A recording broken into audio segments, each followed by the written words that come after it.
Hiruma. We use it for times when people are at work or school, and for plans while the sun is out.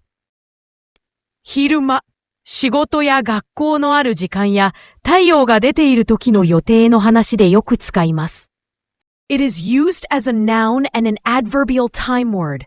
Hiruma points to the hours when the sun is out, not at night. 夜ではなく、太陽が出ている時間を指します。The first kanji means day and noon. It's about the bright part of the day. You see it in 昼食 and 昼休み. Think lunch and breaks when the sun is high.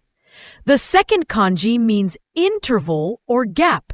It talks about the space or time between things. You see it in 時間 and 間に合う. It helps measure or catch a time window. It's very hot during the day. 昼間はとても暑いです。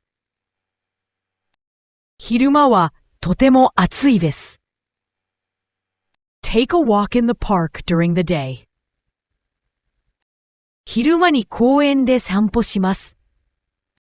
昼間に公園で散歩します。The trains are empty during the day.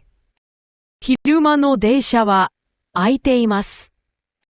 昼間の電車は空いています。The store is open during the day. 昼間は店が開いています。昼間は店が開いています。The most common synonyms of the word are nichu. Michu is a bit formal or written. Hiruma is more common in everyday speech. The most common antonyms of the word are yoru. Hiruma is when the sun is out, while yoru is after sunset and dark.